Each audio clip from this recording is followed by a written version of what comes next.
Física avançada.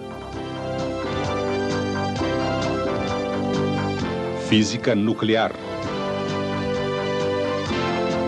Propriedades dos raios Becquerel.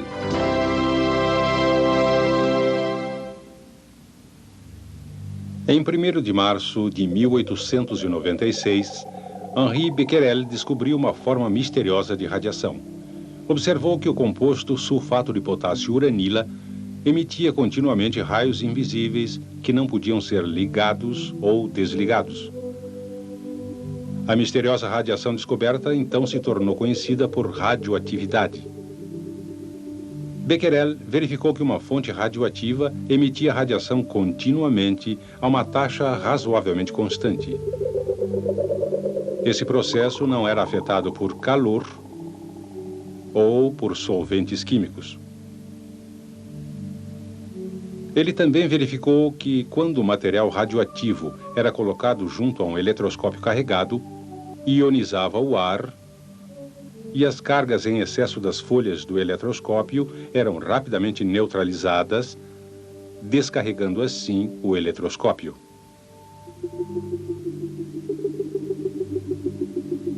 Pierre e Marie Curie aplicaram esse princípio para projetar um instrumento que usaram para medir a intensidade da fonte radioativa.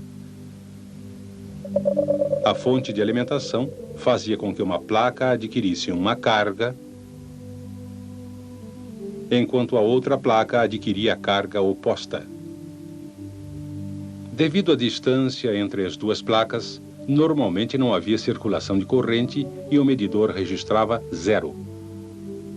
Os Curies acreditavam que quando uma fonte radioativa fosse colocada perto das placas, a radiação emitida pela fonte afetaria as moléculas do ar entre as placas. Por exemplo, quando um átomo específico interage com radiação, um elétron pode ser empurrado para fora do átomo, deixando para trás um íon carregado positivamente. Assim, formam-se muitas partículas carregadas entre as placas do aparelho. A placa carregada negativamente começa a perder elétrons, porque eles são atraídos para os íons.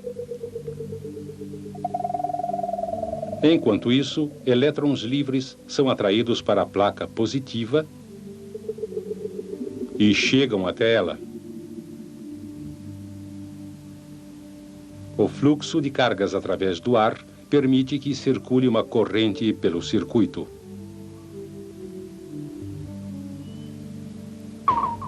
Quanto mais forte a fonte de radiação, maior a corrente.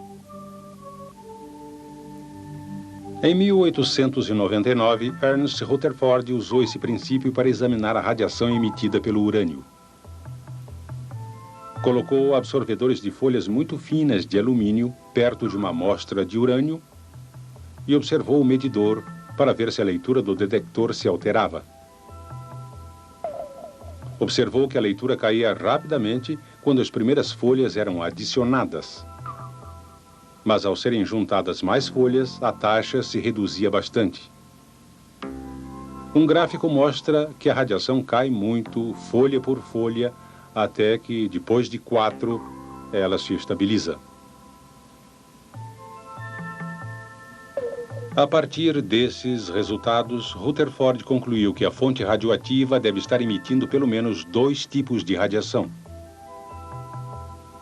Uma tinha uma capacidade de penetração muito pequena, que era completamente absorvida por várias camadas de folha de alumínio. A isso deu o nome radiação alfa. O segundo tipo conseguia penetrar uma espessura muito maior de folha de alumínio. Ele chamou isso de radiação beta. Um ano depois, o físico francês Paul Vallard mostrou que havia um terceiro tipo de radiação que tinha um poder de penetração muito maior que o beta, a radiação gama. Experiências posteriores revelaram que as radiações alfa, beta e gama têm outras diferenças. Uma fonte radioativa envolvida por uma blindagem de chumbo com uma única abertura de um lado produz um feixe de radiação. Quando um campo magnético é colocado perto da fonte, A radiação alfa se encurva ligeiramente em um sentido. A radiação beta se encurva consideravelmente no outro sentido. A radiação gama não é afetada, continuando em uma linha reta. Isso mostra que as radiações alfa e beta consistem de partículas que têm cargas opostas.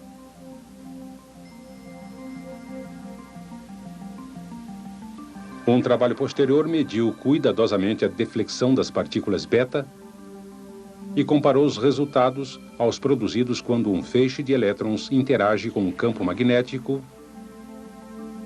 e deflete da mesma maneira. Finalmente, concluiu-se que as partículas beta são idênticas a elétrons. Essas partículas beta se movem a alta velocidade, em alguns casos quase a velocidade da luz. E quanto às partículas alfa? Ernst Rutherford mostrou que as partículas alfa realmente se movem muito mais devagar. Cada partícula alfa é idêntica ao núcleo de um átomo de hélio, que tem 2 vezes a carga de uma partícula beta. Elas também são mais pesadas quando comparadas com partículas beta. Cada uma tem uma massa de cerca de 7.200 vezes a de uma partícula beta. Mostrou-se finalmente que a radiação gama era similar à luz visível, em outras formas de radiação eletromagnética. Ela não tem carga, nem massa, e se desloca à velocidade da luz. Em 1911, o físico escocês Charles Wilson desenvolveu um aparelho e obteve uma prova visível direta da radiação. A versão moderna consiste de um bloco de gelo seco em que é colocado um cilindro de plástico. Um anel de material absorvente no interior da vasilha é saturado com álcool. Quando uma fonte radioativa é inserida em uma abertura no cilindro e o aparelho é iluminado por uma fonte luminosa, logo se tornam visíveis rastros de vapor.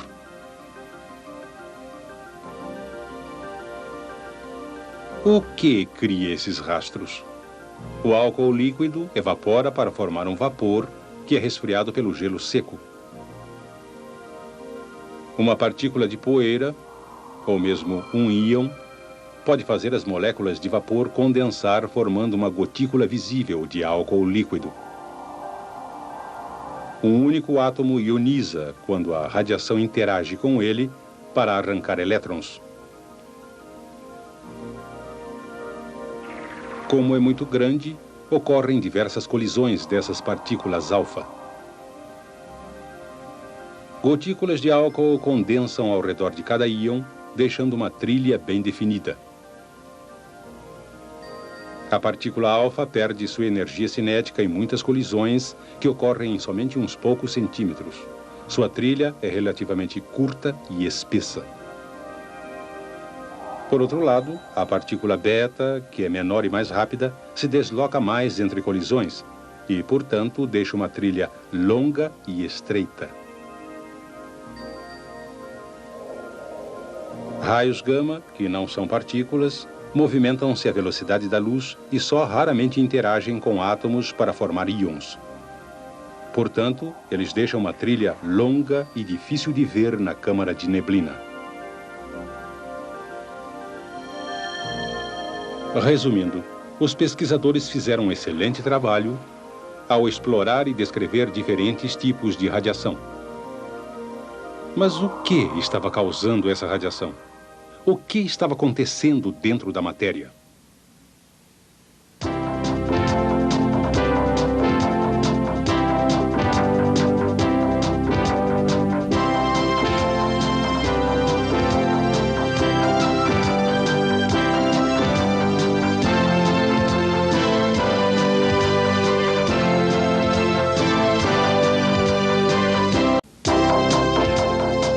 Física avançada.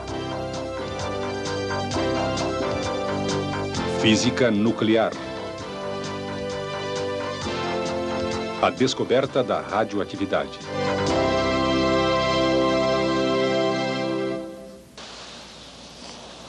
Do que você se lembra quando ouve as palavras radiação nuclear?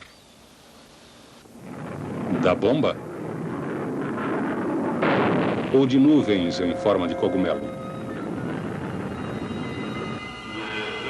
Talvez tenha visões de lixo nuclear destruindo o ambiente por vários séculos. Você já notou que a radiação nuclear faz parte da experiência humana desde o início dos tempos? As pessoas não percebiam porque os nossos sentidos não conseguem detectar a radiação nuclear. Se de alguma forma pudessem modificar a sensibilidade dos olhos, perceberiam que ela era emitida por certos tipos de rochas e até certo ponto por todos os seres vivos, incluindo o homem. Foi em meados do século XIX que uma série de eventos revelou ao homem que a radiação existe. Michael Faraday fez experiências com um tubo de vidro contendo eletrodos, ligado a uma fonte de alta tensão.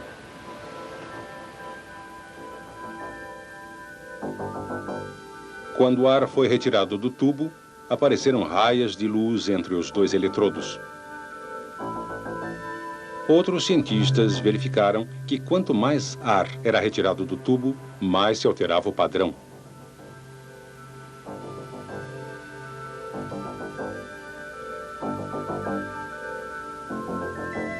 Quando se coloca uma tela fluorescente em um tubo altamente evacuado, uma linha brilhante na tela sugere que alguma coisa está se movendo entre o cátodo e o anodo. Essas coisas misteriosas foram denominadas raios catódicos. Outras experiências mostraram que campos elétricos podem defletir os raios catódicos.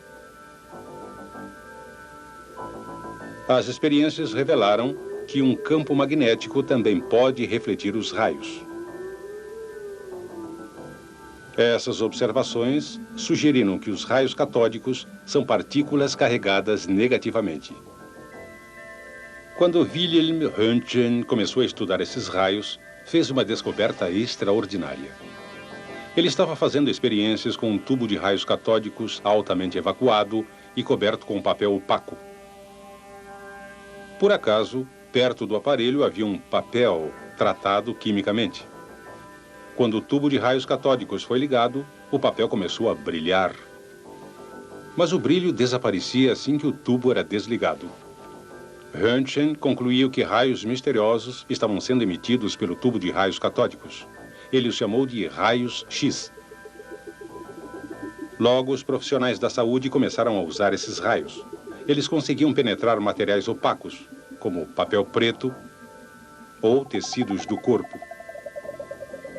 Os raios-X também podiam expor chapas fotográficas, que eram então reveladas para produzir uma imagem.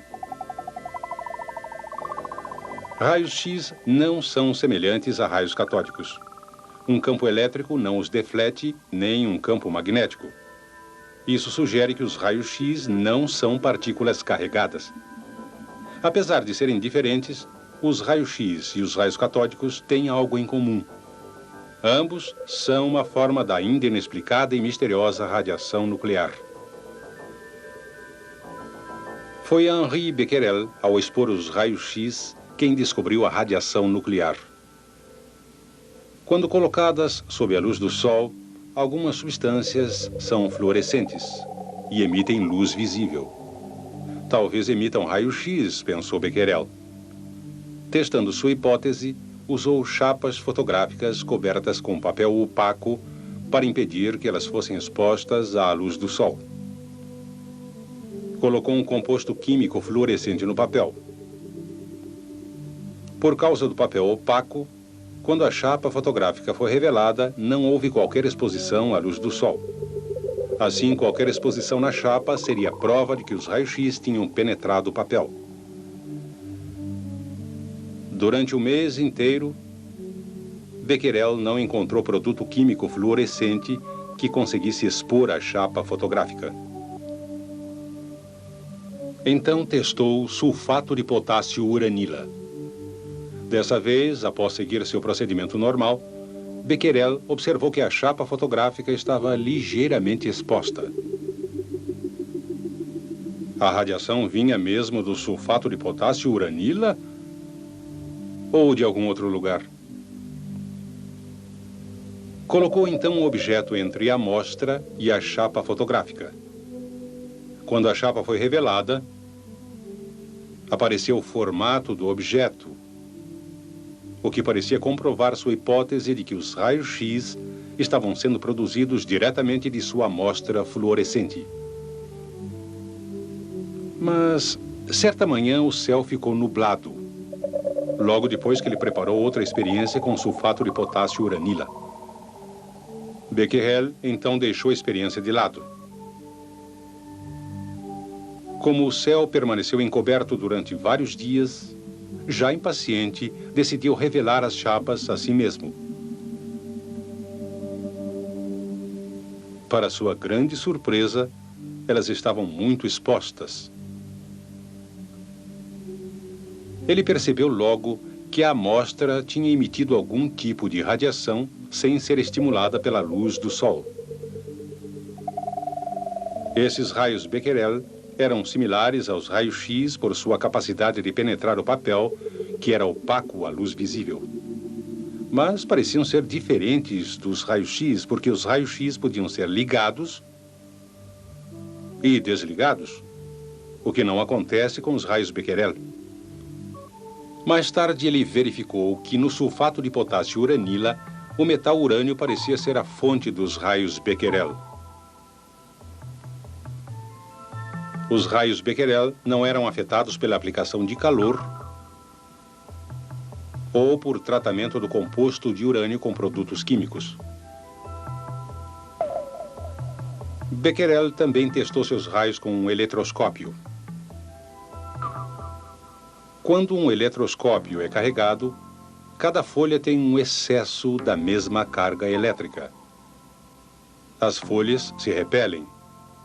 Normalmente, o ar isola essas folhas e elas descarregam só lentamente. Mas a radiação de Becquerel parecia modificar a natureza do ar ao redor do eletroscópio. O ar se tornava condutor e cargas em excesso nas folhas do eletroscópio eram rapidamente neutralizadas, descarregando assim o eletroscópio.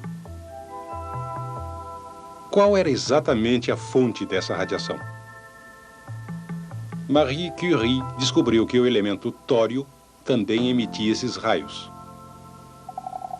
Juntamente com seu marido Pierre, Marie começou com uma enorme pilha de minério de pechblenda e desenvolveu um processo laborioso para extrair quantidades muito pequenas de dois novos elementos que eram emissores potentes de raios Becquerel. Eles denominaram esses elementos polônio e rádio. Ao contrário de um tubo de raios catódicos ou um tubo de raio-x em que a eletricidade fornece a energia para produzir a radiação, esses raios Becquerel pareciam ser emitidos sem qualquer fonte externa de fornecimento de energia. Foi Marie Curie quem inventou a palavra radioatividade para descrever o processo em que substâncias produzem radiação espontaneamente. Outros logo se juntaram a Becquerel e aos Curies. Passaram todos a pesquisar e descobrir a fonte dessa radioatividade, o núcleo do átomo.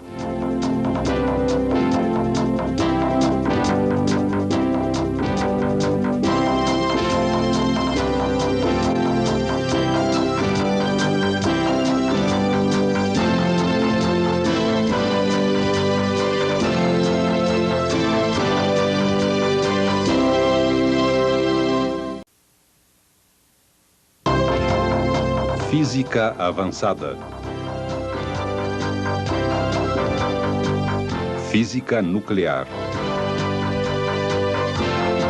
Transmutações naturais.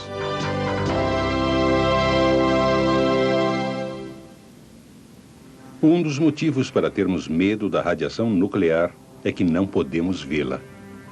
Foi Henri Becquerel quem pegou uma chapa fotográfica, envolveu em papel opaco e colocou sobre ela uma amostra de sulfato de potássio uranila. E ela ficou em uma gaveta escura durante vários dias. O resultado, uma chapa fotográfica exposta, a primeira prova visível da radiação nuclear. Parecia que os raios eram emitidos pela amostra e velavam a placa.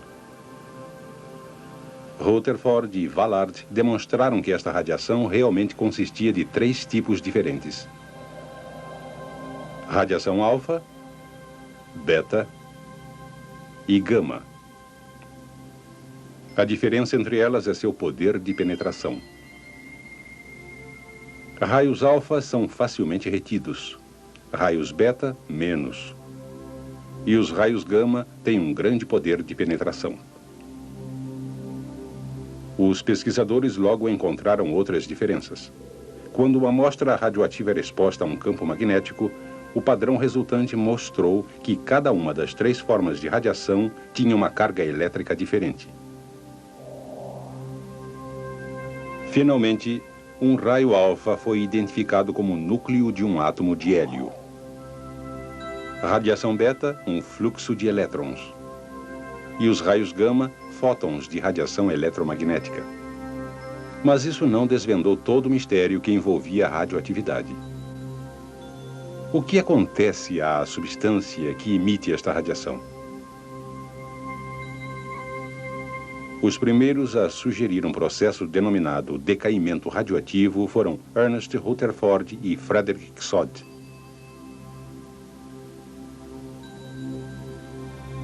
Átomos emitem radiação.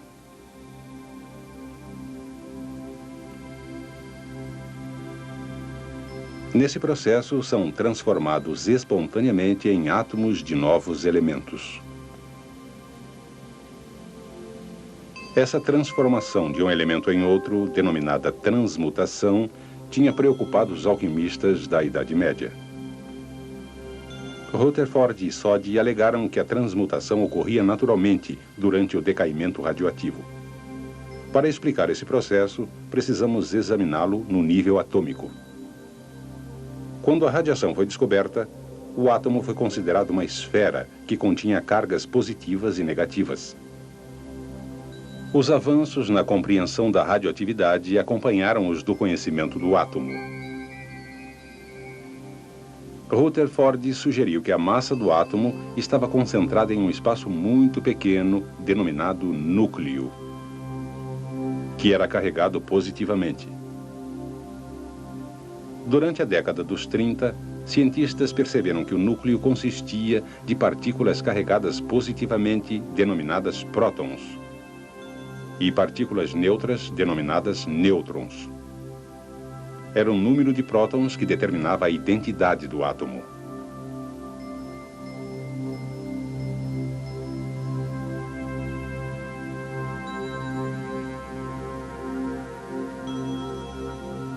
Descobriram também que, para átomos de um elemento específico, o número de nêutrons presentes no núcleo podia variar.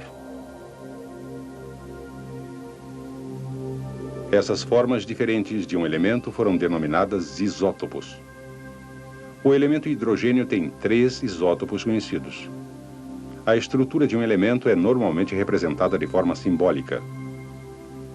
Por exemplo, o elemento lítio tem 3 átomos em seu núcleo e, portanto, recebe o número atômico 3. O isótopo mais comum de lítio tem 4 nêutrons, totalizando 7 partículas em seu núcleo. Portanto, ele tem um número de massa 7. Quando o lítio é submetido a uma reação química, não é o núcleo, mas sim os elétrons que têm o papel mais importante. Ele reage com o flúor, transferindo um elétron de um átomo para outro. Mas o núcleo permanece inalterado. Elétrons também podem ser compartilhados por 2 átomos. Como em todas as reações químicas, o núcleo não é afetado. Porém, o decaimento radioativo envolve uma alteração no próprio núcleo, produzindo um ou mais tipos de radiação. Consideremos o radônio 212 com 86 prótons e 126 nêutrons. Quando este átomo passa por um decaimento radioativo, uma partícula alfa é ejetada, produzindo uma grande alteração no núcleo. O núcleo que resta passou a ser polônio 208. Em outras palavras, do radônio, a emissão de uma partícula alfa resulta em uma transmutação para polônio. Vamos agora observar um elemento que irradia partículas beta, como o carbono 14. Mas como é possível a um núcleo consistindo de prótons positivos e nêutrons neutros emitir uma partícula carregada negativamente? Durante o decaimento radioativo, um dos nêutrons no núcleo se transforma em um próton e um elétron. Esse elétron, ou partícula beta, é emitido do núcleo. O núcleo que resta tem um nêutron a menos e um próton a mais, o que transforma o átomo de carbono em nitrogênio. Vamos ver de novo. Um nêutron se transforma em um próton e o elétron é ejetado do núcleo. A terceira forma, a radiação gama, pode ocorrer sozinha, mas acontece com maior frequência junto com a radiação alfa ou beta. O isótopo fósforo 34, por exemplo, é radioativo. Quando sofre decaimento radioativo, libera uma partícula beta e um fóton de radiação gama, deixando para trás um novo núcleo, que é um isótopo de enxofre. Quando Becquerel descobriu a radioatividade, teve a impressão de que a radiação era emitida a uma taxa constante. Mas uma observação cuidadosa mostrou aos cientistas que a intensidade da radiação declina gradualmente após um período de tempo. Se examinarmos uma amostra do gás radônio 212, podemos ver como e por que isso acontece. Quando o radônio 212 sofre decaimento alfa, o resultado é polônio 208. Durante o período de 24 minutos, metade dos núcleos de radônio 212 sofre decaimento radioativo. Cada núcleo emite uma partícula alfa e assim é transformado em polônio 208. No período de 24 minutos seguinte, metade dos núcleos restantes de radônio 212 sofre decaimento e assim por diante. Em outras palavras, durante cada período de 24 minutos, metade do radônio 212 restante sofre decaimento radioativo. Por esse motivo, dizemos que o radônio 212 possui uma meia-vida de 24 minutos. Um gráfico mostrará que a atividade diminui à medida que o tempo passa. Durante cada intervalo de 24 minutos, a quantidade de radiação emitida pela amostra cai pela metade. A meia-vida de cada elemento radioativo é diferente e pode variar desde uma fração de segundo até bilhões de anos. Mas ainda resta um mistério. O que produz a energia liberada durante o decaimento radioativo?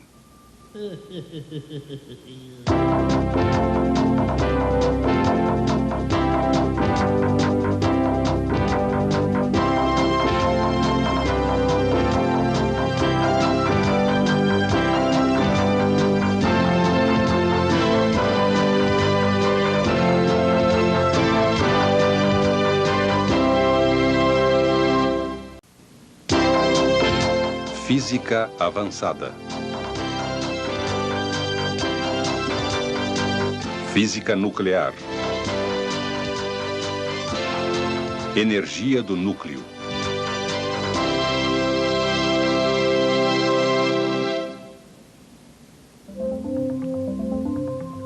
O que está acontecendo aqui? Um contador Geiger mostra que um elemento está emitindo um ou mais tipos de radiação. Na verdade, esta amostra está se transformando em um novo elemento. Por exemplo, em uma amostra de radônio 212, um núcleo específico de radônio emitirá uma partícula alfa.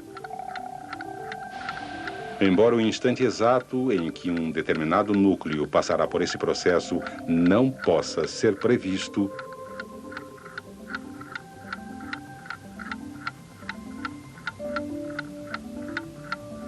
sabemos que durante um período de 24 minutos, exatamente metade dos núcleos de radônio 212 emitirá uma partícula alfa e se transformará em um novo elemento, o polônio 208.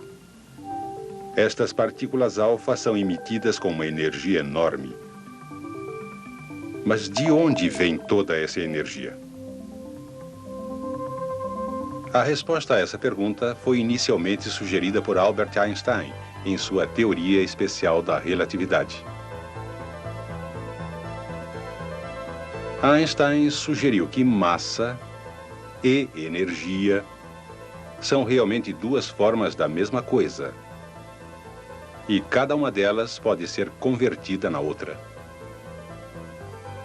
De acordo com Einstein, a equação E igual a mc2 relaciona energia à massa vezes a velocidade da luz ao quadrado, que é um número enorme. Portanto, de acordo com Einstein, mesmo uma minúscula quantidade de massa multiplicada pela velocidade da luz ao quadrado poderia ser convertida em uma quantidade enorme de energia. Para comparação, quando um combustível como gasolina é queimado no motor de um automóvel,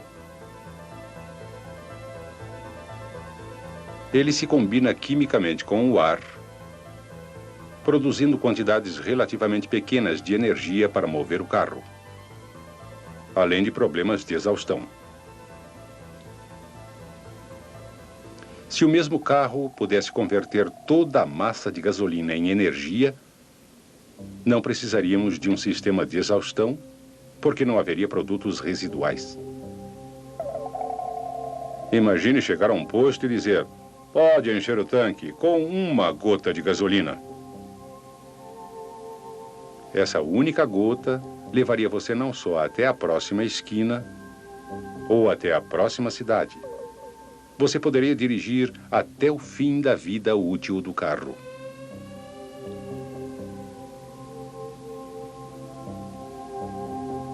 E, infelizmente, é impossível converter totalmente a matéria em energia. Mas isso não invalida a teoria de Einstein.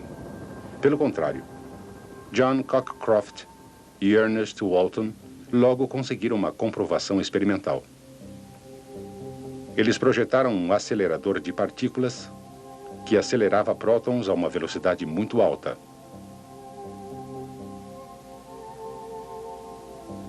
Usaram esses prótons como uma forma de bala subatômica.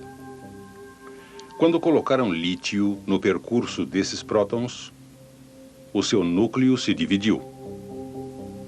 Essa divisão produziu duas partículas alfa que se separaram rapidamente. Quando a massa dos dois reagentes originais foi comparada à dos produtos, os produtos tinham massa menor. Exatamente como Einstein tinha previsto, estava faltando uma pequena quantidade de massa. Os cálculos deram suporte à sua teoria de que essa massa que estava faltando tinha sido convertida na energia cinética das partículas alfa. Essas massas perdidas são tão pequenas que normalmente nós as descrevemos em unidades de massa atômica. Prótons e nêutrons, por exemplo, são ligeiramente mais pesados que uma unidade de massa atômica. Nas reações estudadas por Cockcroft e Walton, a massa convertida em energia é uma pequena fração de massa atômica. Outros cálculos e medições da energia liberada no decaimento radioativo dão suporte à equação de Einstein. Por exemplo, um núcleo como o do carbono 14 sofre decaimento radioativo para produzir nitrogênio 14 e uma partícula beta. A massa dos produtos é menor que o núcleo de carbono 14 original. Novamente, a massa perdida é uma pequena fração da unidade de massa atômica, e o núcleo de carbono 14 sofre decaimento. Essa quantidade é convertida em energia cinética compartilhada pela partícula beta e por nitrogênio 14. Em 1939, dois cientistas austríacos, Lise Meitner e Otto Frege, identificaram mais uma reação do núcleo. Eles sugeriram que quando é disparado um nêutron para um núcleo de urânio-235, o átomo de urânio poderia se dividir, formando núcleos mais leves de elementos completamente diferentes, liberando mais 2 ou 3 nêutrons. Esse processo, em que o núcleo original se divide em duas partes principais, foi denominado fissão.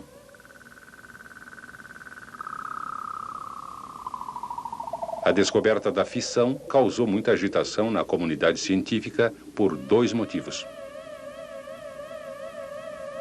Primeiro, quando os reagentes eram comparados com os produtos eram mais leves, como no decaimento radioativo.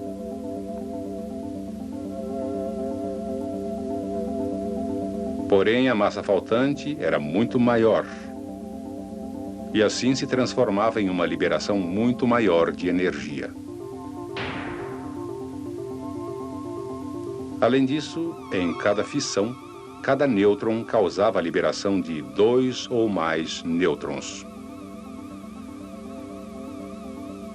Cada nêutron, por sua vez, poderia fazer com que outro núcleo de U-235 se dividisse, liberando ainda mais nêutrons e assim por diante. Em outras palavras, uma reação em cadeia era uma possibilidade bem definida. A primeira reação em cadeia controlada foi obtida em uma quadra de squash na Universidade de Chicago em 2 de dezembro de 1942, sob a liderança do físico Enrico Fermi. 3 anos mais tarde, aconteceu a primeira fissão nuclear não controlada. A bomba atômica explodiu no Novo México. Ela provou, sem sombra de dúvida, que a massa perdida pelos átomos que se dividiam poderia totalizar uma quantidade enorme de energia. Porém, não é só a divisão dos átomos que converte massa em energia. 2 átomos leves, ambos de hidrogênio, podem se fundir, formando hélio. Esse processo também perde massa. Na realidade, a perda de massa é maior do que no processo de fissão. Isso significa que é liberada mais energia. É esse processo de fusão que se imagina ser o combustível do Sol e de outras estrelas. A natureza, pelo menos, converte massa nuclear em energia por meios que os seres humanos consideram benéficos. No programa a seguir, vamos discutir como tentamos aproveitar de outra maneira benéfica a conversão nuclear de massa.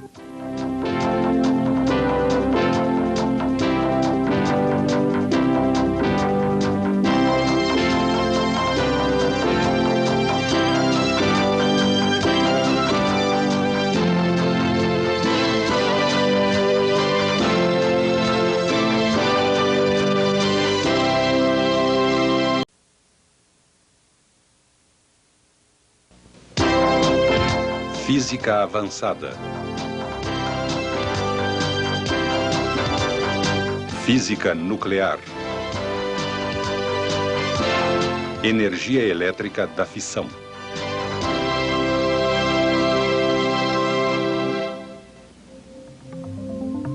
Isto é um minúsculo núcleo atômico. Como esses núcleos conseguem fornecer energia suficiente para suprir eletricidade a cidades tão grandes como Toronto ou Montreal? Em 1939, cientistas descobriram que um núcleo grande como o do urânio-235 pode se tornar instável quando atingido por um nêutron.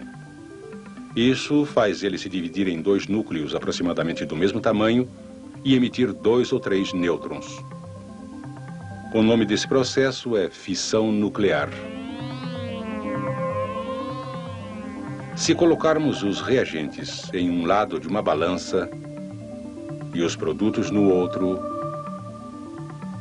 veremos que os produtos são sempre mais leves.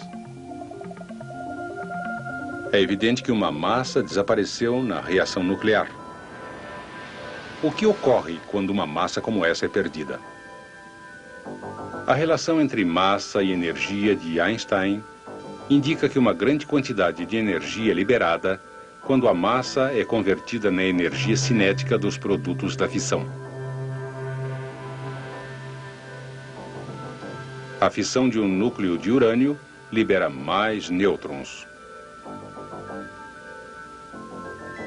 Os mesmos, por sua vez, podem colidir com outros núcleos de urânio. Assim, uma reação em cadeia se torna uma possibilidade definida. Agora precisávamos de um dispositivo que aproveitasse essas reações em cadeia. Um dispositivo que usasse materiais fissionáveis como combustível e em seguida aproveitasse a energia liberada durante a fissão nuclear para aplicações práticas do dia a dia.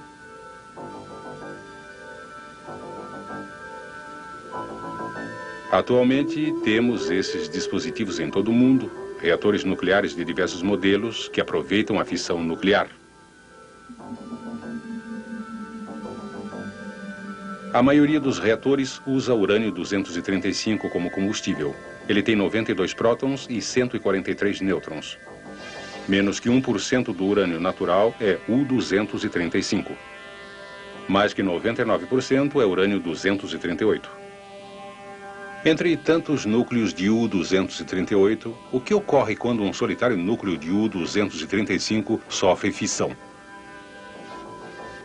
É improvável uma reação em cadeia, porque muitos nêutrons liberados são engolidos pelos núcleos de U-238 para formar U-239, um isótopo extremamente radioativo de urânio.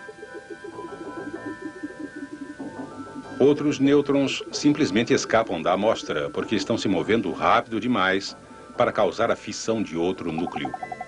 Só um nêutron se movendo lentamente tem uma probabilidade razoável de iniciar a fissão em um núcleo de urânio-235. A velocidade de um nêutron rápido não pode ser reduzida por colisões com outros núcleos de urânio. Mas, se estiver presente uma massa relativamente pequena, como uma molécula de água, ela pode absorver uma grande quantidade dessa energia. O processo diminui a velocidade do nêutron.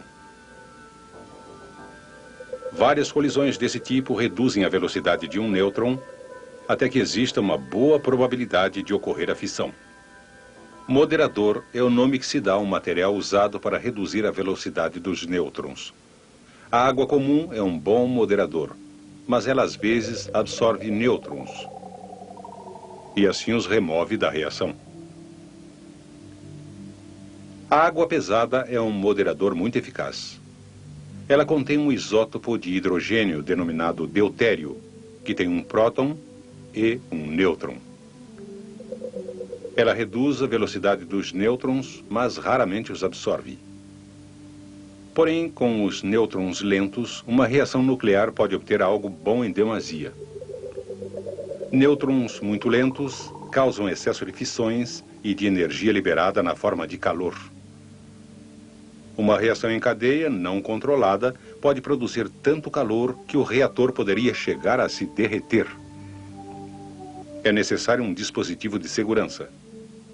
No núcleo do reator, rodeadas pelo combustível de urânio, existem barras de controle que podem ser baixadas e levantadas. Normalmente, essas barras de controle são feitas de cádmio, porque quando ele é inserido entre os átomos de urânio, engole nêutrons.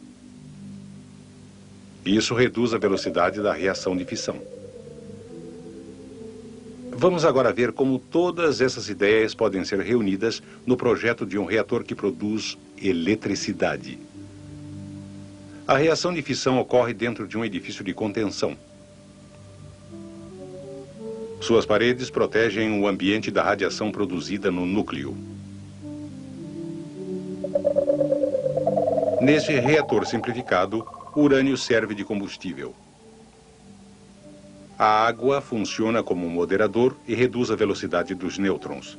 Também serve como resfriador, conduzindo calor para fora do núcleo do reator. Para iniciar a reação de fissão, as barras de controle são levantadas.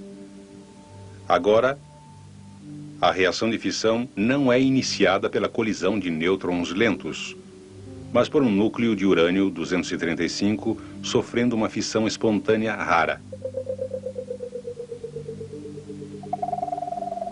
Os nêutrons liberados são retardados pelo moderador, que envolve as barras de combustível. Se pelo menos um nêutron de cada fissão causar outra fissão, produz uma reação em cadeia, que pode ser ajustada ou interrompida completamente usando as barras de controle.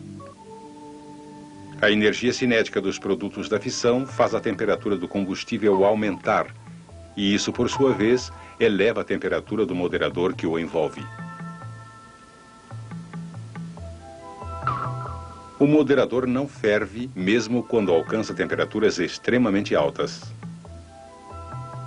Não ocorre a ebulição porque a reação é feita em um tipo de vaso de reação submetido a uma pressão muito alta. E isso faz a água superaquecer. Essa água é bombeada para um trocador de calor. No trocador, o calor é transferido à água em um tanque separado para produzir vapor.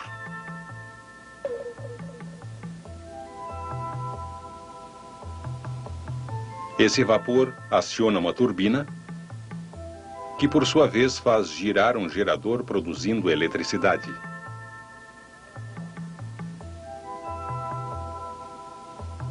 Linhas de transmissão levam a eletricidade até os consumidores. Mas nem toda a energia produzida pela reação nuclear chega ao consumidor. Uma quantidade significativa é removida como calor residual em outros processos de resfriamento. Esse calor pode ser bombeado para uma grande massa de água. Em outros reatores, ele é descarregado para a atmosfera através de uma torre de resfriamento.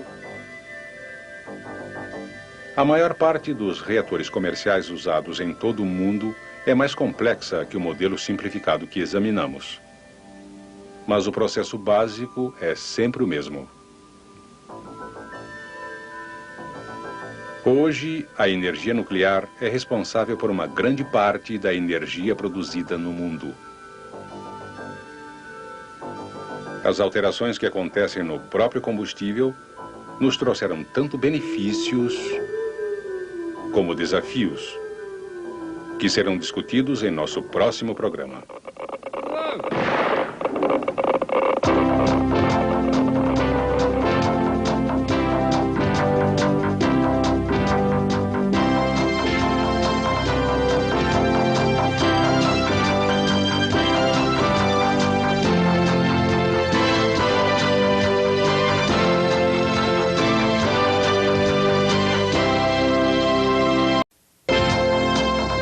Física avançada.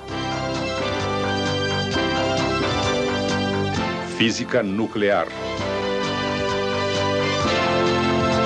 Subprodutos nucleares.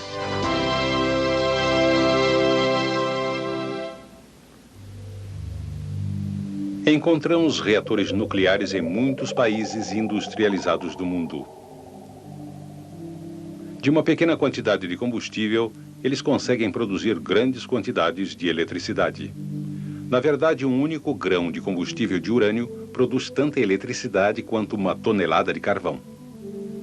O segredo dessa criação quase mágica de quantidades enormes de energia está no processo denominado fissão nuclear. Quando um núcleo de urânio 235 é atingido por um nêutron que se move lentamente, o núcleo sofre fissão produzindo elementos mais leves. Também são liberados 2 ou 3 nêutrons. Se esses nêutrons forem retardados, podem fazer outro núcleo de urânio 235 fissionar. Sob condições adequadas, no núcleo de um reator nuclear, uma quantidade suficiente de nêutrons lentos produz uma reação em cadeia autossustentada. A cada fissão, desaparece alguma massa. Essa massa faltante é convertida na energia cinética dos produtos da fissão. Em um reator nuclear, essa energia cinética é usada para aquecer a água, que é transportada para fora do núcleo do reator, onde é convertida em vapor. O vapor gira uma turbina, que é conectada a um gerador,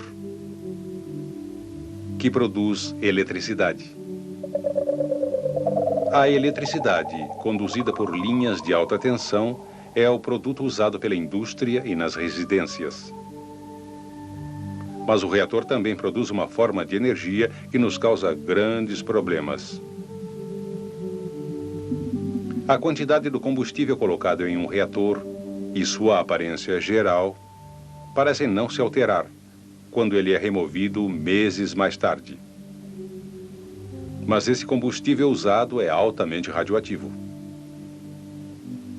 Deve ser manuseado por controle remoto e armazenado cuidadosamente durante centenas de anos para evitar a contaminação do ambiente. Comparado aos altos níveis de radiação do combustível usado, o combustível novo emite níveis de radiação bastante baixos. Por que existe essa diferença? Vamos primeiro examinar a barra de combustível novo. Para simplificar as coisas, vamos supor que o combustível é composto de urânio puro. Como a grande maioria dos átomos é do isótopo U-238 e somente uns poucos de U-235, vamos agora considerar somente o U-238. Ele é radioativo e tem uma meia-vida de 4,5 bilhões de anos. Quando decai, emite uma partícula alfa e um fóton gama, tornando-se tório-234. Mas isso não acaba aqui. Precisamos passar por mais 12 etapas dessa série de decaimento até chegar a um elemento não radioativo. Não tente lembrar todos os nomes. Note suas diferentes meias-vidas.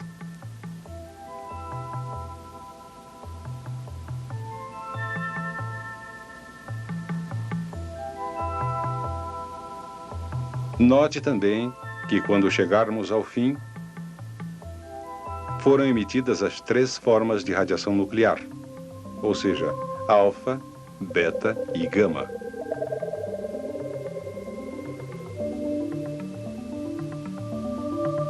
Finalmente chegamos a uma substância que não é radioativa, o chumbo 206. Na amostra como um todo, as várias etapas da sequência de decaimento estão presentes em qualquer instante. Portanto, a amostra emite radiação alfa, beta e gama. A meia-vida muito longa do U-238 significa que a velocidade geral de decaimento do combustível novo será relativamente baixa quando comparada à forte radiação do combustível usado. Agora vamos começar o processo de fissão no núcleo do reator. O combustível real é urânio-235, que constitui somente uma pequena parte do material total em uma barra de combustível. O U-235 sofre fissão quando atingido por um nêutron lento. Isso libera energia e também resulta na produção de elementos mais leves. Existem muitas combinações possíveis de produtos da fissão deste urânio-235. Vamos examinar o estrôncio-95 e o xenônio-139, que são um par possível de produtos. O estrôncio-95 é radioativo. Ele decaiu em uma série de 4 etapas, formando molibdênio-95, que é estável. O outro produto da fissão, xenônio-139, também é radioativo. Ele decai em uma série de 3 etapas, formando o lantânio-139, que também é estável. Assim, o combustível no núcleo do reator começa com a série de decaimento natural do U-238, que produz pouca radiação. Mas quando a fissão começa, formam-se diversos produtos da fissão com meias-vidas muito curtas. Eles decaem rapidamente e é produzida uma grande quantidade adicional de radiação, que não ocorre só dentro do combustível. Embora o núcleo de U-238 não fissione quando atingido por um nêutron lento, ele pode absorver um nêutron para se transformar em urânio-239. Outra sequência de decaimento começa a produzir polônio-239. Para complicar ainda mais, O plutônio 239 sofre fissão quando atingido por um nêutron lento, criando ainda mais produtos radioativos, que por sua vez decaem. Esse fissionamento do plutônio 239 é responsável por 30% da energia produzida no reator, causando ao mesmo tempo todo um conjunto de sequências de decaimento mais complicadas que aumentam a radiação do combustível. Quando o combustível é removido do reator, o processo de fissão para, mas não as cadeias de decaimento. O alto nível de radiação causado pelo combustível gasto é provocado pelos diversos elementos radioativos ainda presentes na barra de combustível. Como muitos têm uma meia-vida curta, a radiação do combustível cairá muito em minutos, horas ou dias depois de ser removido do reator. Como muitos isótopos radioativos do combustível gasto estão presentes em grandes concentrações e têm meias-vidas longas, ele representa um perigo para o ambiente durante milhares de anos. Os pesquisadores estão agora estudando maneiras de armazenar esses resíduos com segurança, por exemplo, em cavernas profundas dentro de formações rochosas estáveis. É possível dominar a energia nuclear ou qualquer fonte de energia sem riscos para nós ou para o nosso ambiente? A esperança atualmente se encontra na fusão nuclear, o processo em que dois núcleos se fundem para formar outro mais pesado. Mas, sem dúvida, a fusão nuclear também trará seus perigos. Assim como na energia hidroelétrica barragens se rompem, as usinas de carvão produzem chuva ácida, os reatores nucleares produzem subprodutos radioativos. Como tantas descobertas da ciência, o segredo da natureza, desvendado por Becquerel, pode tanto nos prejudicar como nos ajudar.